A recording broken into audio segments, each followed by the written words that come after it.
Yang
saya hormati Ibu Kepala Sekolah dan Bapak Ibu Dewan Guru di Sekolah UPTG SMP 2 Rawamangun. Yang pertama, marilah kita ucapkan rasa puji syukur kehadirat Allah Subhanahu wa Ta'ala, yang mana pada pagi hari ini kita semua bisa berkumpul di sekolahan dalam keadaan sehat walafiat. Amin ya rabbal alamin. Di sini saya dan Bapak Tri Pujono akan mendiseminasi aksi nyata budaya positif. Yang pertama, sambutan dari Ibu Kepala Sekolah.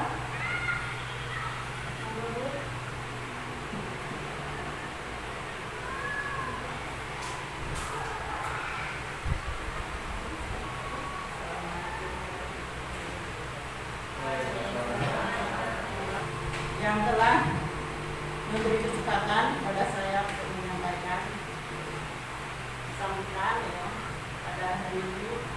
Ini adalah kali ketiga kalinya ya kita bertemu dalam rangka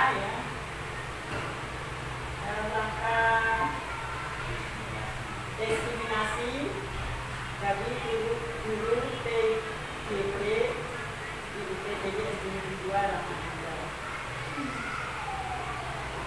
Harapan saya ya ke depannya ya, mudah-mudahan nanti apa yang didapatkan oleh Bapak Ibu calon CPT ya, agar dapat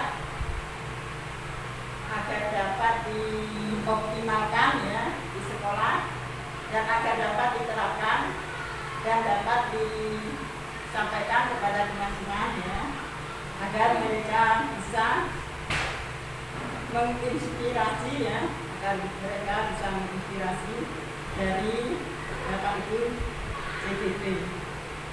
Untuk selanjutnya ya, pada kesempatan hari ini ya, saya minta ya kepada Bapak Ibu CPT agar ya untuk kedepannya lebih fokus kepada apa yang akan dilaksanakan untuk kedepannya ya. Misalnya tentang tugas apa yang diberikan oleh Bapak Ibu pembimbing dari CPT. Itu saja ya, ucapan terima kasih juga dari kami ya. Mudah-mudahan untuk kedepannya nanti sekolah kita akan lebih maju, lebih baik ya, lebih termotivasi, dan anak-anak kita akan lebih giat dalam belajar. Bisa saja sampai dari kami ya. Saya akhiri, kurang lebih mohon maaf, saya akhiri.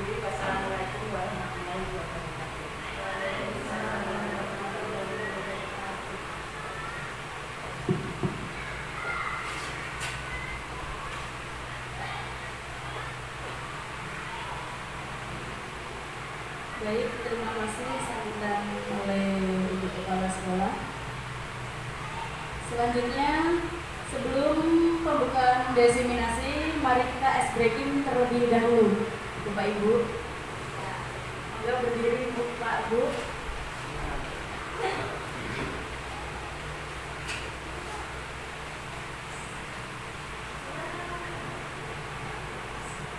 Nanti tangannya yang satu ini, yang satu telunjuk mengangkat ya.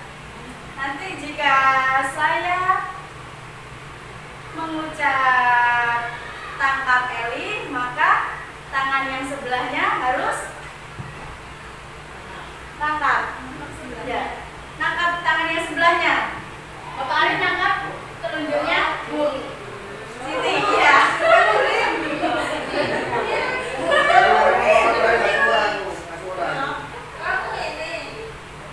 Ibu yang sini, telunjuk sini. Nah, ini Pak Arif. Nah, iya.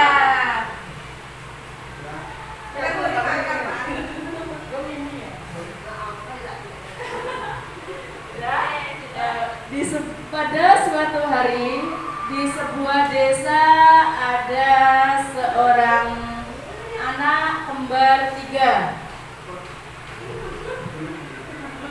yaitu yang bernama Ella, Elo, dan Eli. Ayo dapat. Kopi ya, simulasi dulu. Nanti ketika saya menyebutkan Eli, maka langsung segera ditangkap. Ya, ya. Pada suatu hari di sebuah desa ada seorang anak kembar 4, yaitu yang pertama yang bernama Ella, Elo, Eli.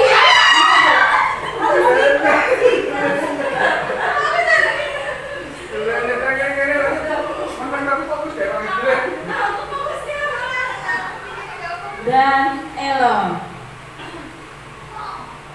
Suatu hari, ketiga anak tersebut bermain di luar halaman. Dan Elo pergi ke taman. Ella pergi ke rumah dan Eli.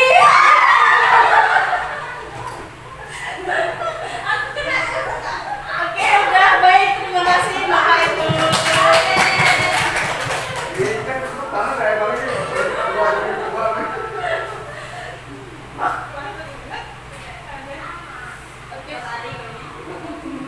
Nah, sebelum kesepakatan forum desiminasi dimulai, mari kita membuat kesepakatan terlebih dahulu. Yang pertama apa Bapak Ibu? Kesepakatannya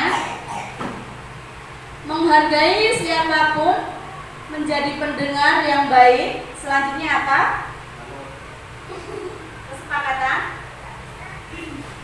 sebelum acara dimulai, berdoa. Gimana? Berdoa sebelum dan sesudah. Sepakat? Sepakat. Nah, kesepakatan forum desiminasinya. Yang pertama, menghargai siapapun, menjadi pendengar yang baik, berdoa, aktif dalam diskusi, izin ketika keluar forum, serius tapi santai, silent handphone. Nah, tadi kita belum berdoa. Sebelum acara dimulai, marilah kita berdoa terlebih dahulu. Berdoa mulai.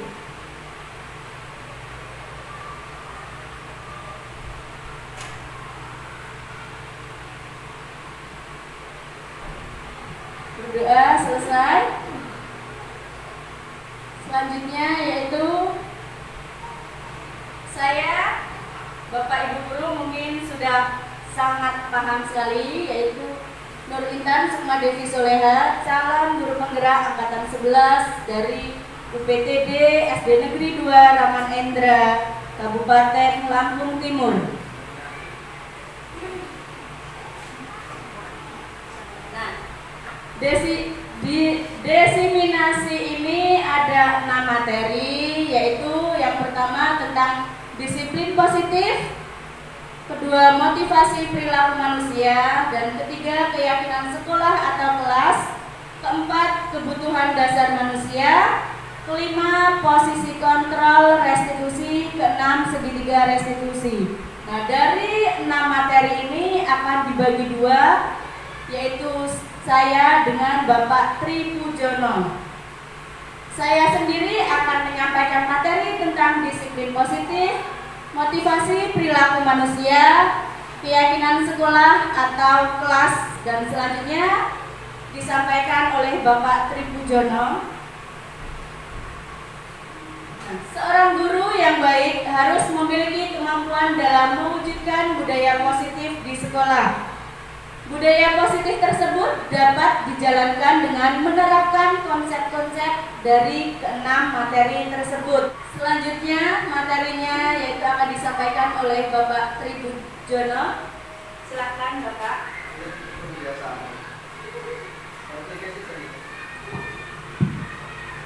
Baik, Assalamualaikum warahmatullahi wabarakatuh. Setelah seru tadi bersama Bu Intan materi 1 sampai 3, maka tibalah kita melanjutkan materi yang ke-4, 5, dan 6. Baik Bapak Ibu, sudah kenal semua, tapi saya perkenalkan kembali. Baik, terima kasih. Di sini saya Tri Pujono, calon guru penggerak angkatan 11 Kabupaten Lampung Timur, Lampung. Di sini saya dan Bu Intan ini melakukan desiminasi atau penyampaian materi baik kepada Bapak Ibu sekalian, yang kedepannya kita bersama bisa saling berkolaborasi untuk membuat diantaranya yang sudah disampaikan tadi, disiplin positif, kemudian keyakinan kelas ke sekolah-sekolah kita masing-masing atau sekolah kita bersama. Baik Bapak Ibu, tadi sudah ice breaking, berarti sudah fokusnya bertambah, maka kita akan melanjutkan ke materi. Di sini Bapak Ibu, ini materinya yang merujuk kepada anak tersebut perlu dibuatkan suatu disiplin positif. Karena diantaranya di sini, setiap anak atau setiap manusia itu memiliki kebutuhan dasar manusia. Kita juga memiliki kebutuhan dasar manusia. Contoh sederhananya yang paling mendasar dari kebutuhan dasar manusia adalah ketika kita sudah siang, maka perut kita sudah mulai bernyanyi atau keroncongan. Itu adalah salah satu kebutuhan dasar manusia. Suatu pernyataan yaitu ketika seorang murid melakukan perbuatan yang bertentangan dengan peraturan atau melanggar kebajikan, hal itu dikarenakan mereka gagal memenuhi kebutuhan dasar mereka atau ada kebutuhan dasar dari siswa kita yang belum terpenuhi. Nah, kebutuhan dasar yang seperti apa yang belum terpenuhi? Next. Nah, ternyata kebutuhan dasar bagi manusia atau bagi murid itu ada beberapa. Yang pertama yaitu bertahan hidup, kemudian kasih sayang dan rasa diterima, kemudian ada penguasaan, kebebasan, dan juga kesenangan. Ya. Yang pertama itu adalah bertahan hidup, kebutuhan yang paling mendasari setiap manusia atau makhluk hidup yang lainnya. bertahan hidup, diantaranya yaitu adalah makan. Bapak Ibu, mungkin terkadang anak didik kita ketika sudah siang fokus belajarnya kurang, diantaranya itu karena mungkin perutnya dari pagi belum terisi karena mereka belum sarapan. Nah, karena belum sarapan maka kebutuhan hidup yang pertama bagi mereka belum terpenuhi, sehingga mereka sudah ribut untuk ingin jajan di kantin atau yang lainnya. Kemudian yang selanjutnya kasih sayang dan rasa diterima. Nih, kasih sayang. Mungkin di antara anak didik kita ada yang mendapatkan kasih sayang yang lebih dari orang tuanya, ada yang kurang, atau ada yang tidak, bahkan mungkin karena berberagam dari karakter siswa kita dan kehidupan mereka bersama, dan kita sebagai guru harus memahami itu.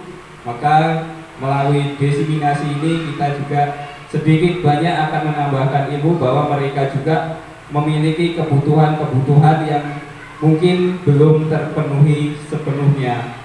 Kemudian yang selanjutnya yang benar itu adalah penguasaan.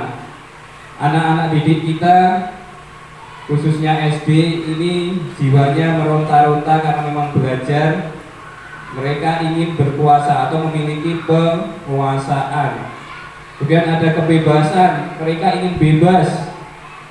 Tuh, mereka mencari kebebasan karena mungkin di rumah atau di rumah sudah penat, maka ketika belajar mereka ingin bebas. Maka oleh menteri kita itu dimunculkanlah Merdeka Belajar yang kita sekarang juga disuruh untuk belajar kembali. Murid itu kita harus berhamba pada murid, kita harus menjunjung tinggi murid dan semua berpusat pada murid. Murid diberikan kebebasan. Kemudian yang selanjutnya adalah kesenangan. Kita tidak boleh lagi untuk melakukan hal-hal yang bertentangan dengan disiplin positif. Kita harus berhamba pada murid atau menjunjung prinsip bahwa memerdekakan murid. Mungkin berat, tapi itu kita perlu memahami peraturan yang sekarang, karena peraturan dari tahun ke tahun sudah berubah. Nih, ada beberapa hal yang mendasari mereka mungkin berbuat kesalahan. Di antaranya itu ada kesenangan, mereka senang dengan gaya belajar mereka. Ada yang gaya belajarnya sambil mendengarkan lagu, mungkin anak. Ada yang gaya belajarnya senangnya dengan menggambar. Ada yang memang berbicara, ada yang di olahraga atau di hal-hal lainnya. Itulah kebutuhan-kebutuhan mereka dan tidak bisa disamaratakan. Kalau kita ada 10 anak, maka 10 anak itu adalah 10 anak yang spesial, yang memiliki keunikan masing-masing. Ada kalanya kita tadi membuat yang namanya disiplin positif sebagai acuan untuk menyamaratakan mereka. Tetapi ketika prakteknya tentu berdasarkan kebutuhan dasar manusia, mungkin ada kebutuhan dasar dari mereka yang belum terpenuhi sehingga mereka membuat perbedaan atau membuat kesalahan. Next. Nah, dari hal tadi kita akan belajar dari sebuah kasus. Ini ada kasusnya Bu Siti ternyata. Ibu Siti, guru wali kelas 2, sedang bingung menghadapi ulah salah satu murid di kelasnya, yaitu Tommy. Beberapa anak telah mengeluhkan Tommy yang seringkali meminta bekal makan siang mereka dengan paksa atau sering merebut. Jika Anda menghadapi situasi seperti Ibu Siti, apa yang Anda akan lakukan? Menurut Anda, kira-kira apa alasan Tommy melakukan hal tersebut? Yuk, apa kira-kira alasannya? Ya, kenapa kok sering merebut makanan mereka? Ini ada kaitannya dengan kebutuhan dasar manusia tadi. Oke, kita akan lihat untuk alasan yang pertama. Bangkong atau yang lainnya. Alasan yang pertama karena Tommy itu lapar dan orang tuanya tidak membawakannya bekal makan siang. Kebutuhan dasar yang berusaha dipenuhi oleh Tommy itu adalah kebutuhan dasar bertahan hidup atau survival. Jadi itu Bapak Ibu. Di sini kita tidak boleh langsung menghakimi murid nakal atau yang lain, karena berdasarkan budaya positif mungkin ada beberapa hal dari kebutuhan dasar manusia atau anak yang belum terpenuhi.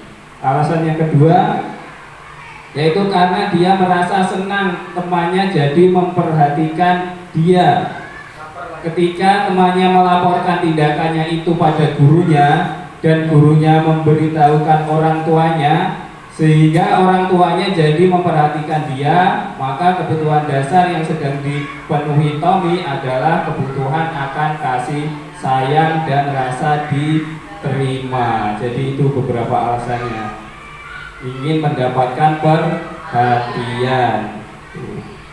Next, selanjutnya Bu. Kasus yang ketiga, alasan yang ketiga, karena temannya menjadi takut dengan dia dan menuruti keinginannya, maka sebetulnya Tommy sedang berusaha memenuhi kebutuhan dasarnya, yaitu tentang kekuasaan.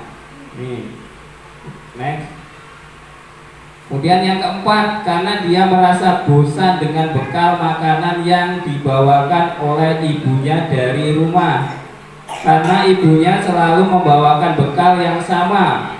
Oleh karena itu dia ingin mencoba makanan teman-temannya yang beraneka ragam.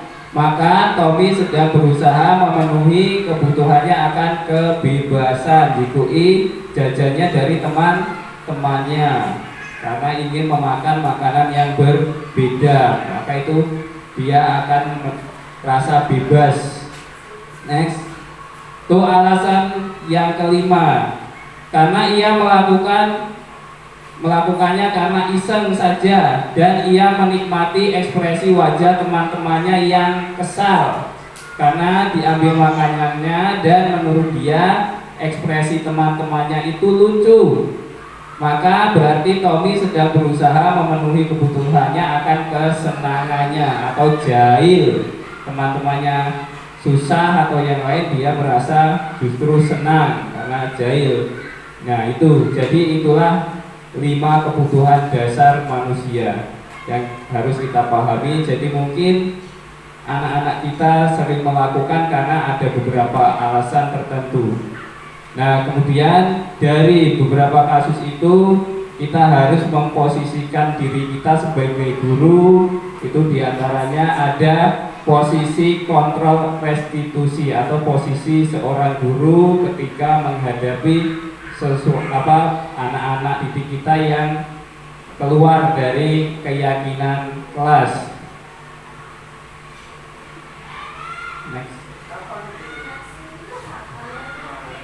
5 posisi kontrol restitusi. Yang pertama yaitu ini yang paling keras sendiri adalah seorang guru sebagai penghukum.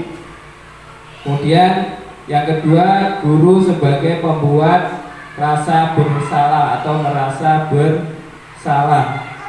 Kemudian guru sebagai teman. Kemudian guru sebagai pemantau. Guru sebagai manajer. Dari kelima ini tentu kita memiliki di antara posisi yang seperti apa. Nah, di manakah posisi Bapak Ibu guru sekalian? Penghukum, pembuat rasa bersalah sebagai teman, guru sebagai pemantau, atau guru sebagai manajer. Di manakah posisi yang paling baik? Nanti akan kita tahu bersama. Next. Nah, inilah posisi kontrol, ya. Yang pertama yaitu sebagai penghukum, pembuat rasa bersalah, teman, pemantau, manajer, ya. Biasanya kalau sebagai hukuman dan rasa bersalah, siswa itu akan melakukan sesuatu karena memang menghindari dari hukuman. Tuh. Kalau sebagai teman atau pemantau itu mengharapkan imbalan atau ketergantungan pada orang lain. Tapi kalau sebagai manajer itu menghargai diri sendiri. Tuh. Kemudian sebagai penghukum, guru berbuat itu diantara dia menghardik, menunjuk-nunjuk kepada murid. Nih, kemudian pembuat rasa bersalah itu biasanya guru berbuat berceramah dan mengatakan seharusnya kalian seperti ini. Kemudian ada kata-kata ibu kecewa dengan perbuatan kalian. Jadi guru merendah sehingga anak itu akan merasa bersalah atas perbuatannya. Kemudian sebagai teman akan membuatkan alasan-alasan muridnya, itu alasan-alasan untuk muridnya. Kemudian untuk sebagai pemantau itu untuk menghitung atau mengukur atau memantau, melihat kegiatan-kegiatannya. Kemudian manajer itu sebagai mengajukan pertanyaan-pertanyaan mengapa kok dia melakukan dan sebagainya beserta alasan-alasannya. Kemudian dilanjutkan semua di sini di antara hasilnya. Ya, kita langsung ke hasil saja. Untuk biasanya ketika penghukum atau itu murid akan memberontak atau menyalahkan orang lain atau mencari alasan. Tuh. Kemudian pembuat rasa bersalah itu mereka akan menyembunyikan atau menyangkal, berusaha menutupi perbuatannya. Kalau sebagai teman akan tergantungan kepada kita, mereka akan merasa nyaman, tetapi kadang mereka tergantung kepada kita. Jika ketemu dengan guru yang lain akan berbeda lagi. Kemudian sebagai pemantau dia akan menyesuaikan diri bila diawasi. Ketika diawasi ya dia bekerja atau mengerjakan sesuatu dengan baik. Tapi ketika tidak diawasi maka dia akan memberontak atau berbuat salah. Kemudian kalau sebagai manajer itu akan menguatkan diri, maka di situ nanti akan terlihat yang baik. Kemudian murid ketika penghukum yaitu biasanya mereka berkata biarkan saja, nanti juga marah-marah lagi. Itu berkata kepada gurunya seperti itu, didengar telinga kanan keluar telinga kiri. Kemudian ketika membuat rasa bersalah akan muncul kata-kata maafkan saya kepada guru tersebut, walaupun terkadang besok mengulangi kembali. Kemudian ketika sebagai teman saya pikir bapak ibu atau teman, nah dia kata-katanya sebagai teman itu akan setara atau kurang menghargai guru biasanya. Kemudian kalau sebagai pemantau yaitu berapa banyak bintang yang saya harus peroleh atau mendapatkan penghargaan. Kemudian kalau sebagai manajer yaitu bagaimana cara saya memperbaiki keadaan atau berusaha menjadi yang terbaik. Kemudian dampak yang dirasakan ketika guru memposisikan sebagai penghukum. Siswa yang pertama akan mengulangi kesalahan ketika dihukum, karena dia merasa bahwa besok juga akan dihukum seperti itu. Kemudian ketika mengulangi lagi sama. Kemudian pembuat rasa bersalah, murid akan merasa rendah diri. Kemudian sebagai teman lemah, tidak mandiri dan tergantung, murid akan menjadi ketergantungan. Kemudian pemantau yaitu menitik beratkan pada sanksi atau hadiah untuk dirinya atau untuk muridnya. Kemudian sebagai manajer akan mengevaluasi diri bagaimana cara memperbaiki diri atau memperbaiki dari hal-hal yang dilakukan sehingga murid akan menjadi lebih baik. Jadi Dari 5 posisi kontrol ini, manakah yang paling baik Bapak Ibu? Ya, sebagai manajer. Nah, jadi posisi kontrol restitusi di antara kelima posisi kontrol tersebut sebaiknya seorang guru menggunakan posisi kontrol sebagai manajer. Nah, caranya seperti apa? Itu nanti akan kita bahas.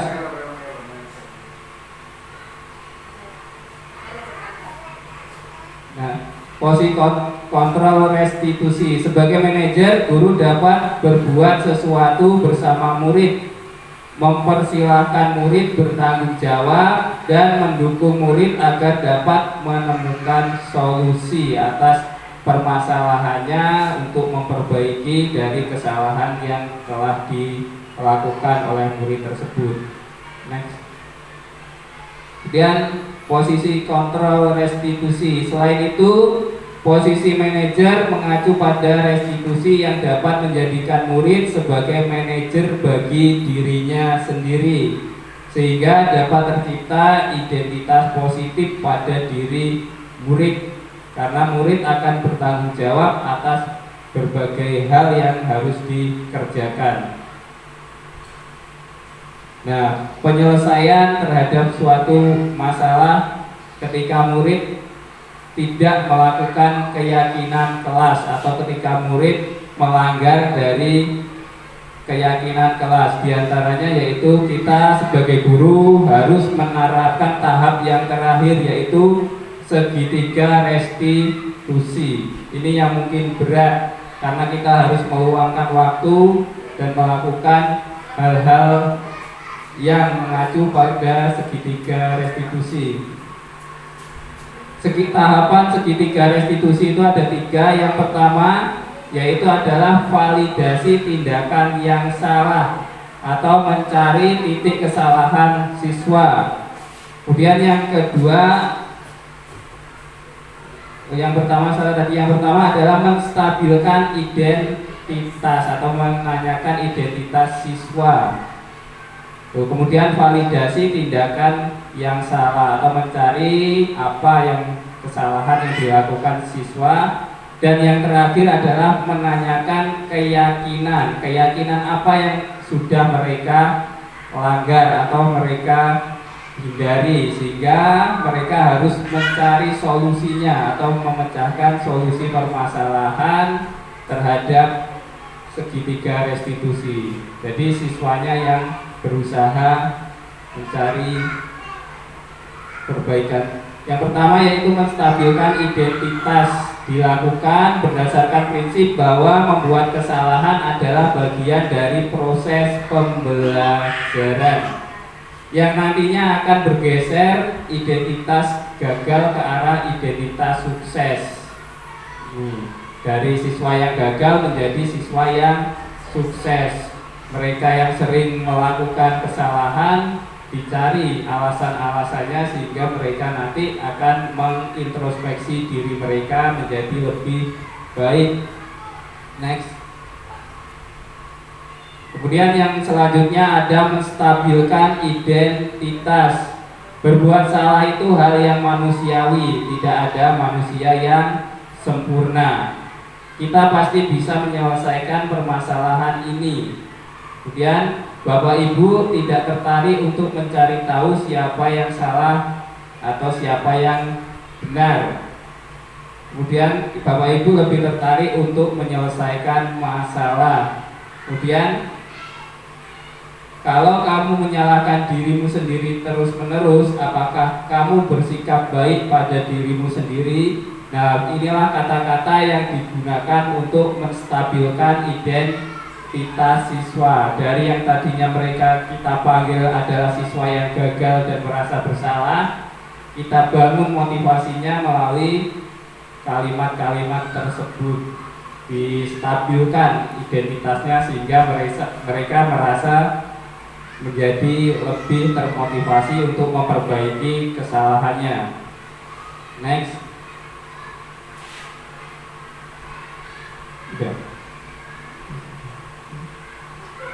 Validasi tindakan yang salah. Validasi tindakan yang salah dilakukan berdasarkan prinsip bahwa setiap perilaku berupaya memenuhi suatu kebutuhan tertentu, sehingga guru atau orang tua akan bergeser dari pemikiran stimulus respon menjadi proaktif, serta akan lebih mengenali dan mengakui kebutuhan murid atau anak.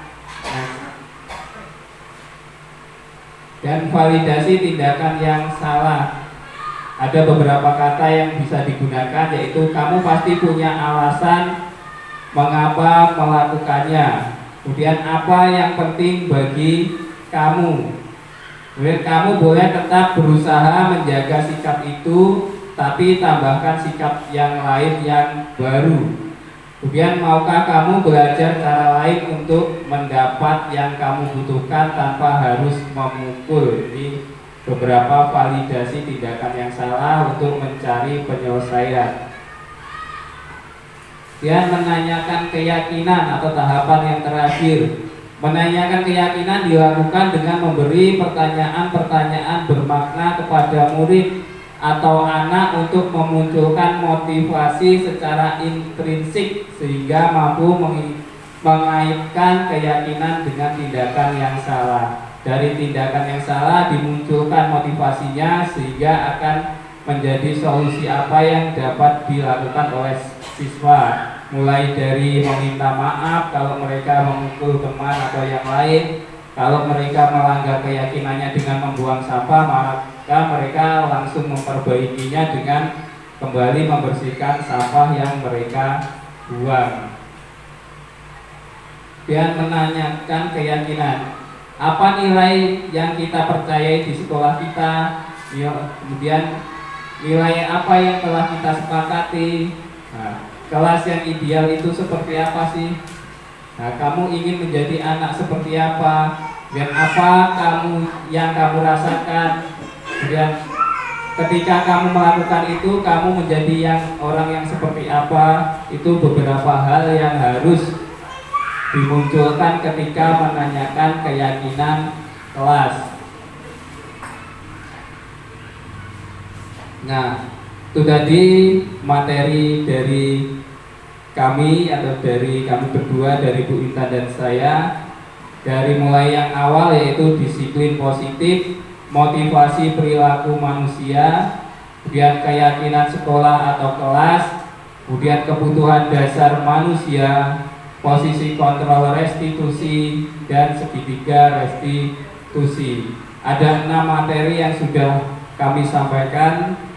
Kemudian di sini juga ada kata-kata seorang guru yang baik harus memiliki kemampuan dalam mewujudkan budaya positif di sekolah. Budaya positif tersebut dapat dijalankan dengan menerapkan konsep-konsep 6 dari konsep budaya positif.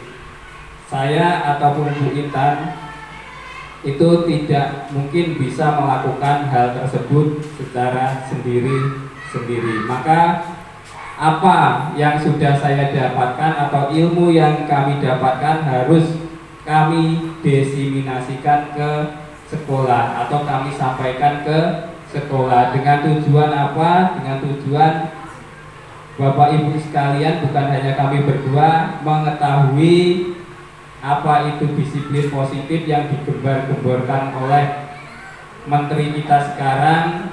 Disiplin positif yang muaranya akan mewujudkan profil pelajar Pancasila yang ada 6 ciri profil pelajar Pancasila yang sudah dibahas tadi. Nah, itu adalah tujuan atau muara utama dari pelakuan disiplin positif. Jadi intinya dari sini adalah mengetahui disiplin positif, kemudian motivasi dari siswa. Maka motivasi tadi yang paling penting adalah motivasi yang timbul dari diri mereka sendiri atau motivasi intrinsik. Kemudian menyepakati keyakinan kelas. Mungkin sudah ada Bapak Ibu yang membuat keyakinan kelas, tapi kalau ada yang belum, nanti bisa membuat bersama-sama di kelasnya masing-masing. Ketika keyakinan kelas sudah ada, nanti dipadukan dari kelas 1 sampai kelas 6, diambil poin-poin positifnya, maka akan muncullah yang namanya nanti keyakinan sekolah. Ketika keyakinan sekolah sudah terwujud, maka sekolah akan menjadi nyaman, tentram, aman, dan pembelajaran akan lebih bermakna. Dan dari siapakah harus memulai itu? Yaitu mulai dari diri masing-masing. Tidak bisa kita melakukan tanpa diri kita merasa ingin melakukan hal kebaikan tersebut. Karena tadi setiap orang memiliki perbedaan, atau setiap manusia, siswa kita memiliki kebutuhan dasar manusia yang ada 5 tadi. Tapi kita harus berusaha sebagai guru, poin utamanya yaitu tadi memahami kebutuhan dasar manusia atau siswa kita. Mungkin di kelas 1, kelas 2 sampai dengan kelas 6 ini kebutuhan dasar mereka banyak yang belum terpenuhi. Apalagi kalau kita lihat di sisi dari siswa kita, banyak yang tidak mendapatkan pendampingan dari orang tua, sehingga mungkin ada kebutuhan dasar dari mereka yang belum terpenuhi. Mungkin dari ke-6 materi itu ada yang akan ibu atau bapak tanyakan?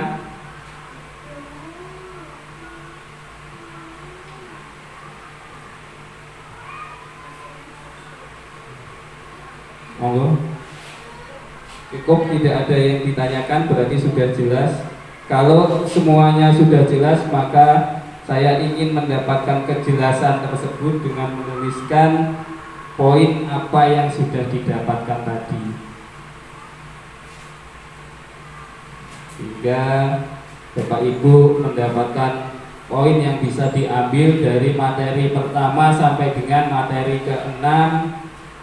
Silakan dituliskan, terserah Bapak Ibu poin mana yang paling mungkin menyentuh hati Bapak Ibu sekalian untuk dilakukan, atau mungkin dirubah atau diyakini untuk melakukan perubahan.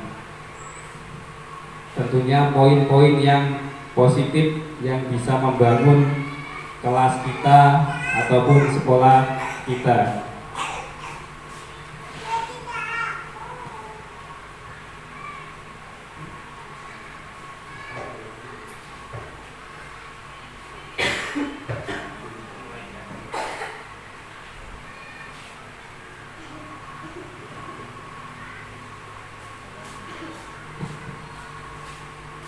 Tidak perlu panjang-panjang, itu poin positifnya satu saja.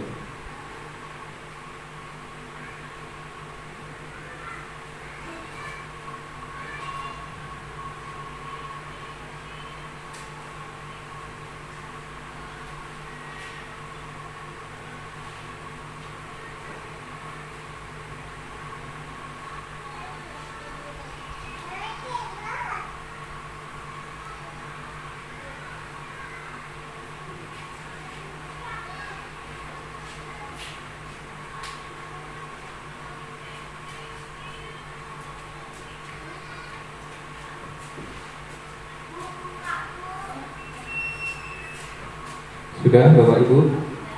Baik, terima kasih.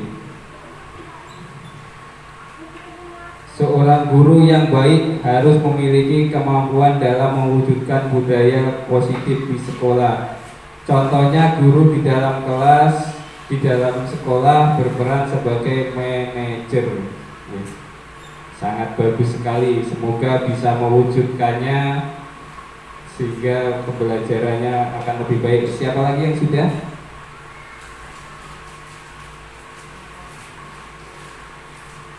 Sebagai manajer, luar biasa.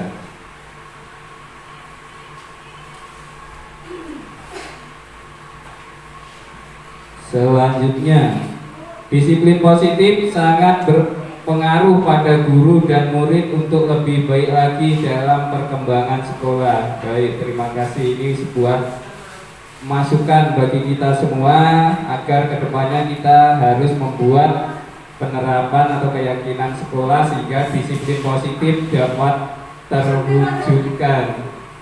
Dan seorang guru yang baik harus memiliki kemampuan dalam mewujudkan budaya positif di sekolah. Contohnya, guru harus menerapkan disiplin yang positif. Wah, luar biasa, ini masukan untuk guru-guru kita harus menerapkan disiplin positif sehingga bisa ditularkan kepada murid-murid kita semuanya. Luar biasa, sudah sangat baik Bapak Ibu. Terima kasih atas waktunya. Ada pertanyaan atau belum? Oh, sudah cukup? Sudah lelah? Sudah lapar? Alhamdulillah. Kalau sudah lapar berarti kita tidak boleh melanggar kebutuhan dasar manusia ya. Karena salah satu kebutuhan dasarnya tadi tentang akan makanan atau kebutuhan hidup. Baik, terima kasih atas waktunya Bapak Ibu sekalian. Semoga dari apa yang kami sampaikan dari poin 1 sampai 6 ada yang membekas di diri Bapak Ibu sekalian sehingga kedepannya bisa menjadi lebih baik lagi, atau datangnya kami menyampaikan materi ini ada sedikit pengaruh ke Bapak Ibu. Kalau yang kami harapkan justru besar ya, tapi minimal ada yang bisa kita rubah baik di kelas untuk kita sendiri ataupun untuk sekolah dengan tujuan yang lebih baik lagi. Baik, kalau cukup, terima kasih atas waktunya. Mohon maaf jika kami dalam menyampaikan ada kata-kata yang salah. Kemudian marilah kita ucapkan hamdalah karena acara ini sudah selesai. Alhamdulillah. Kemudian tadi mohon maaf jika ada kesalahan dan mohon ampun kepada Allah. Kami akhiri acara ini dengan lafal hamdalah. Saya akhiri. Assalamualaikum warahmatullahi wabarakatuh.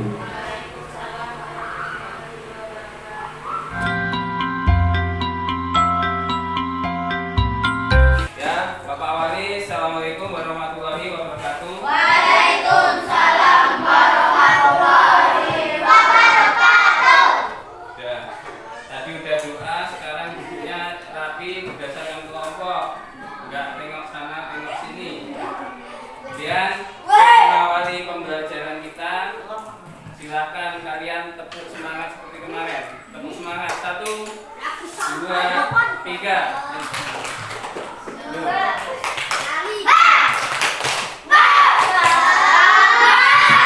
Oke, terima kasih. Ya, untuk hari ini sebelum nanti kita pelajaran dimulai, kita akan membuat suatu keyakinan kelas. Keyakinan kelas itu apa?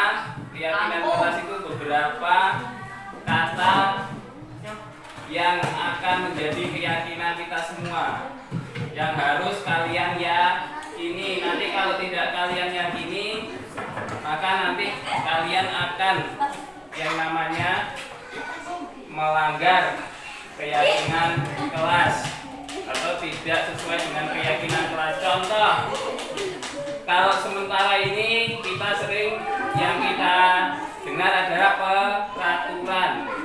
Peraturan itu jangan terlambat, jangan mencontek, kemudian jangan membuang sampah, itu namanya peraturan. Nah, dari peraturan itu nanti akan kita ubah menjadi keyakinan kelas. Apa? Jangan datang terlambat. Ingat, di sini ada perekatnya, jadi tulisnya yang bagian sini. Kalau kalian pegang di sini lengket, tulisnya bagian sini agar ini bisa ditempelkan di sana. Di papan tulis nanti ditempelkannya di papan tulis.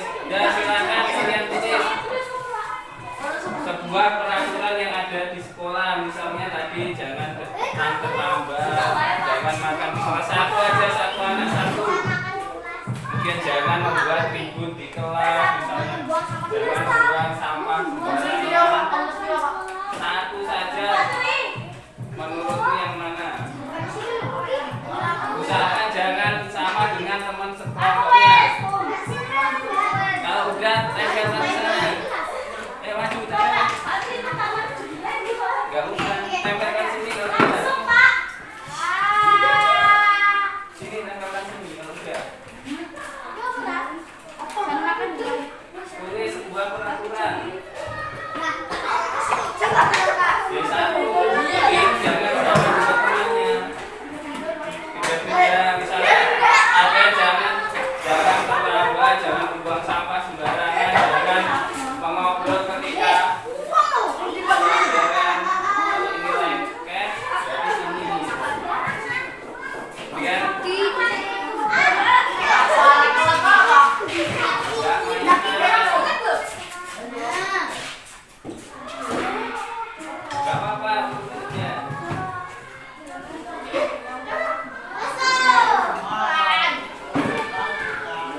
Sampai balik sini. Ya, perhatikan. Ya, ini yang telah kalian tulis tadi akan Bapak bacakan. Di antaranya ada, perhatikan. Jangan membuang sampah sembarangan, jangan bermain bola di kelas, tidak boleh makan di kelas, jangan makan di kelas, sama jangan terlambat.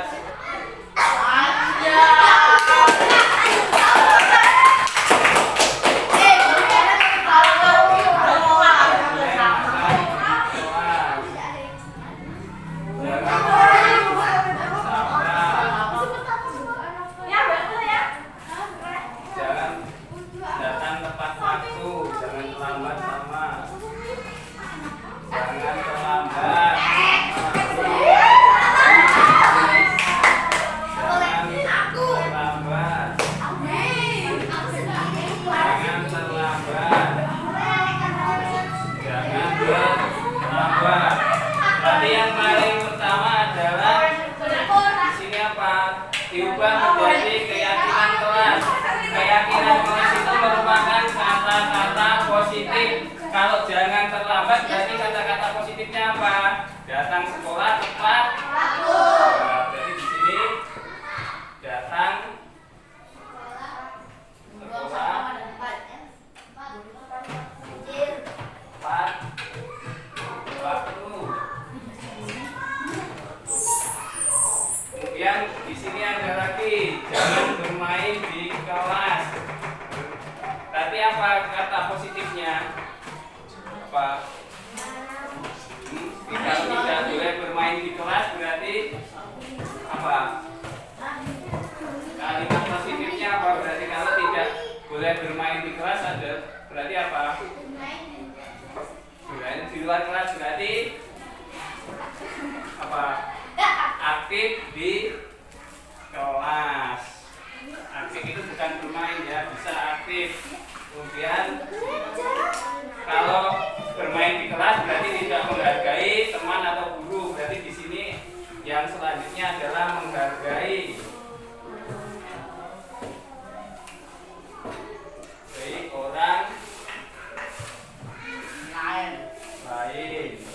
Kemudian ada lagi, jangan makan di kelas, sama dengan menghargai orang lain. Kemudian jangan membuang sampah. Berarti di sini kalimat positifnya menjadi buanglah sampah pada tempatnya. Kemudian ada, jangan pernah mengobrol, sama tadi menghargai orang lain. Kemudian jangan terlambat jika ada tugas. Berarti apa? Mengerjakan tugas. Ya.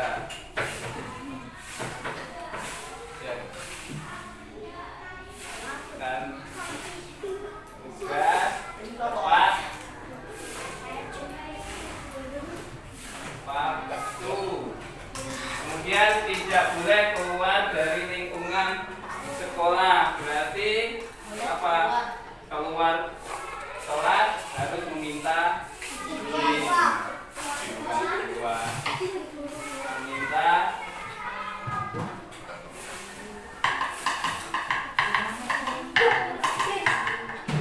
izin jika meninggalkan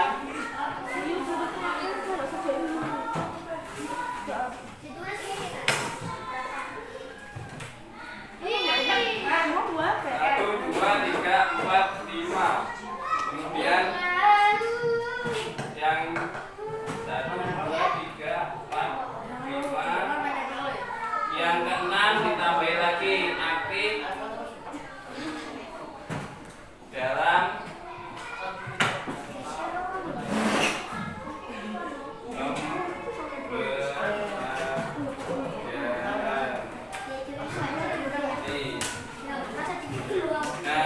dan keenam itu menjadi keyakinan keras. Di sini ada disiplin, ada kesopanan, ada tanggung jawab. Di sini ada tanggung jawab juga.